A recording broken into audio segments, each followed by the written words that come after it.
going on, YouTube? Out here at the Passat TDI again. Colder weather has came in and was the wife was complaining about the heat coming out of the defrost, that she wasn't getting any heat out there, but it worked all around on the other vents. I was like, okay. I mean, at first I was thinking, okay, it's probably the heater core, but then the more I was like, wait, she said she was getting heat everywhere else but the defrost. I was like, oh, I wonder if it might be the blend door or whatever you call that door that moves around so you can get up there to change where the air is flowing out of. But out here at the car, I've already done kind of destroyed things.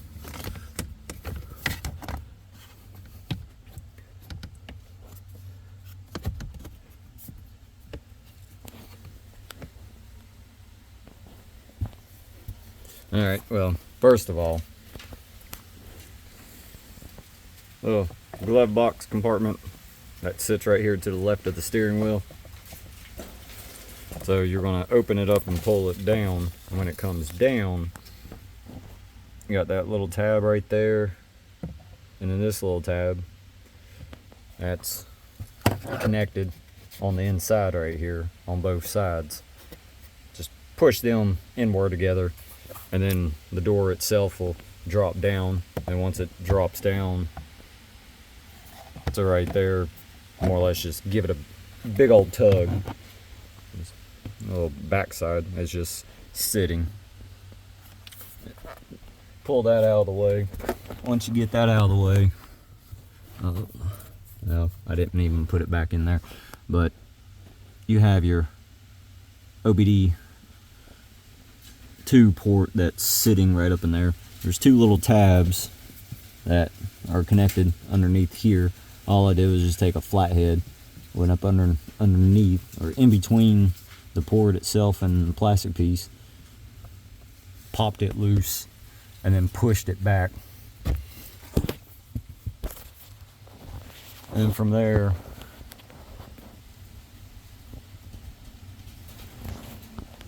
so you got one there,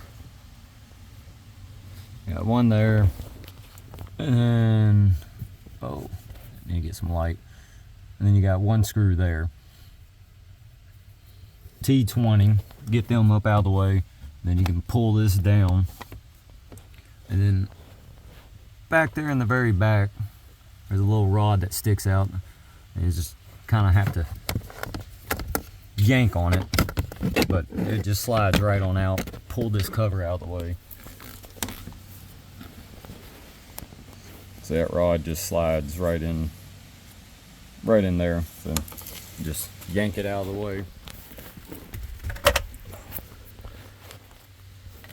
And once you get to that area, you have, oh, I need to get some light. You got a screw that's right up in there, just one screw. Get that screw out, and then this whole entire side piece, just pull it down. And then what I done is kind of shoved it back. Well, kind of shoved it back a little bit. Once I shoved it back, then I kind of just pulled it all the way out.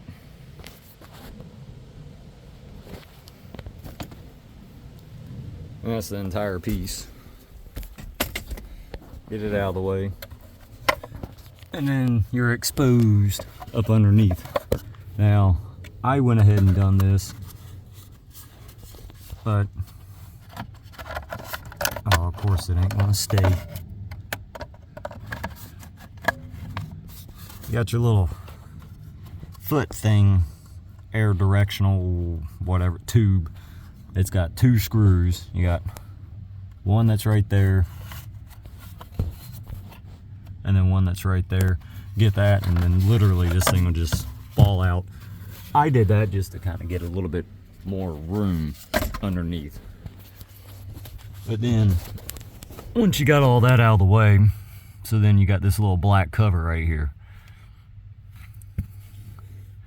So that black cover, you got one spot there, one there, and then can you see that? There's one up at the very top. A 6mm screw. Get it out of the way. You get that cover out of the way.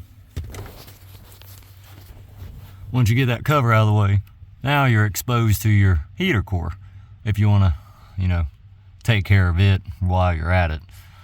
But for me, I was more concerned with that yellow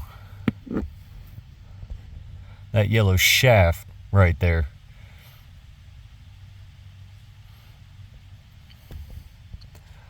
When I first got underneath here and was looking at it, it was actually a little loose. It's connected to that black box, that the yellow rod that's going back behind that black box. It's connected to it, and then that's what's, you know, telling it to move, to where it's telling the blend door to move. So it was a little loose. I ended up popping it all back together, and the screw that's actually holding that black box on there, it was actually loose too.